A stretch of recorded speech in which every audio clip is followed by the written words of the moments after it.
So hey guys, welcome back to my new video. ఇవాళ అయితే మా ఫ్రాంక్ఫర్ట్లో దివాళీ సెలబ్రేషన్ జరుగుతుంది. సో కాసేపట్లో ఏమేమి సెలబ్రేషన్ జరుగుతాయి, రంగోలీ జరుగుతుందో చూద్దాం. మరి సెలబ్రేషన్స్ కూడా మనకి ఎప్పుడు ఫన్గానే ఉంటుంది అనుకోండి, క్లాస్ తప్ప ఇంకా మనకు అన్నీ ఇష్టమే.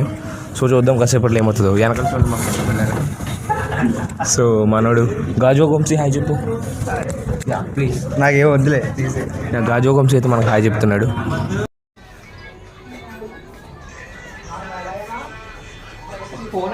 నేనైతే 600 మైక్ కొన్నాను. మన వాళ్ళు మన మైక్ని డిమాండ్ చేస్తున్నారు. సో 600 రా ఇది. సో చాలా వాల్యుబుల్ నాకు. నా లైఫ్లో అయితే 600 కాదు, చాలా వాల్యుబుల్. ఎందుకంటే మంచి క్వాలిటీతో ఉంది మైక్. ఫస్ట్ టైం ఫుల్ బాగా దొరికింది. సో ఏంటి మాట్లాడరా? Yeah please. ఓ పైన ఎంటుకలు కాదు అవి, దాన్ని సారీ. సో గైస్ చూసారు, ఫ్యాన్స్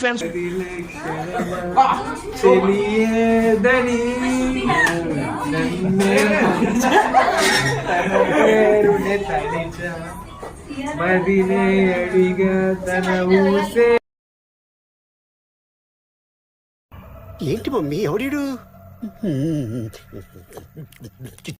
కళ్ళోడు నాకు సెట్ అయినా సెట్ అవ్వకపోయినా కొద్దిగా బాగుందరండి. నాకు తెలియదు ఎలా ఉంటుందో. మరి ఫేసులు ఒరిజినల్ ఉండాలిరా. ఆర్టిఫిషియల్ ఇంటెలిజెంట్ మన మొక్కలకు అవసరం లేదురా. మన మొక్కలు ఎలాగొన్నా ఆడియన్స్ యాక్సెప్ట్ చేస్తారు తెలుసా నీకు? వద్దురా గాజు. నువ్వు అందరిని ఇలాగే మ్యానిపులేట్ చేస్తున్నావు. ఏదో చెప్పు, ఏదో చెప్పు. రాజువాకు వంశీ అంటారా బాబు అనే డైలాగ్ ఫేమస్ చేసింది మనమే అనమాట. సో ఎవరినో కొంచెం ఫేమస్ తెలుసా గాజు? అరే మరి గాజు వంశీ హాయ్ చెప్పు ఒకసారి. మా ఆడియన్స్ హాయ్ చెప్పు ఒకసారి. ఆడియన్స్ హాయ్ చెప్పు. మావాడు ఎంత మంచి చూడండి. కొద్దిగా నాకు షూలెస్ తెగిపోయిందా అంటే మనోడు కట్టాడు. సో కట్టినందుకు కాదు, అక్కడ ప్రేమ చూడాలి మీరు. మౌలి గారు లవ్ యూ రా మౌలి. Love you. ఓకే, ఇక్కడ వెనకాల చూడండి మనోడు వేరే బ్యాచ్. నువ్వేమైనా చెప్పాలనుకుంటున్నావా?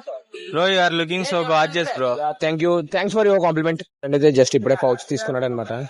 వెనకాల వ్లాగింగ్ చేస్తున్నావేంట్రా అని ఆడు కొద్దిగా దీనంగా చూస్తున్నాడు.